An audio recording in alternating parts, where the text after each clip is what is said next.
Social media కానీ అందరికీ సులభంగానే వచ్చిన దానికి ధన్యవాదాలు తెలియజేస్తున్నాం.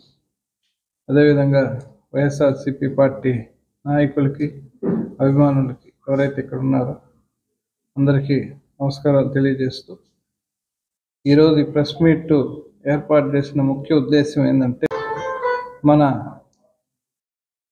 ప్రియతమ ముఖ్యమంత్రి గారి పైన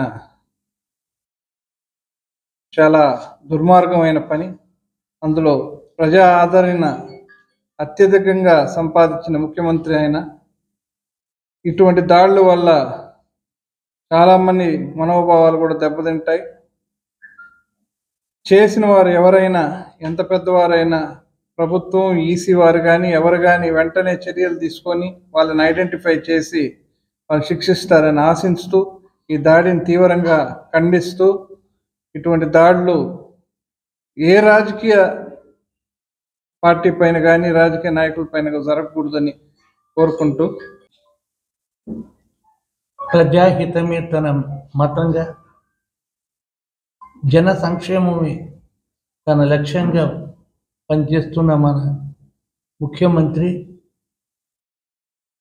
శ్రీ జగన్మోహన్ రెడ్డి గారి మీద నిన్న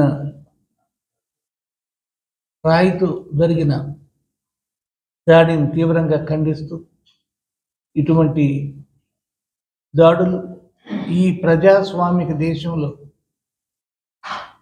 జరగకూడనివి, ఇటువంటివన్నీ జరగకూడదు. శాంతికి నెలవైన మన ఆంధ్రప్రదేశ్లో ఇటువంటివన్నీ కూడా జరగకూడదు. ఏ పార్టీ వాళ్ళకైనా సరే ఇటువంటి హింసా ప్రవృత్తి, హింసా రాజకీయాలు జరగకూడదని తెలియజేస్తూ, ముఖ్యమంత్రి గారి మీద జరిగిన దాడికి మేమందరం కూడా తీవ్రంగా ఖండిస్తూ మా వైఖరిని తెలియజేస్తున్నాం. నమస్కారం. మరిన్ని వీడియోస్ కోసం ఛానల్ ని సబ్స్క్రైబ్ చేయండి. లేటెస్ట్ అప్డేట్స్ కోసం వాట్సాప్ ఛానల్ ని ఫాలో చేయండి. అండ్ లింక్ డిస్క్రిప్షన్ లో ఉంది.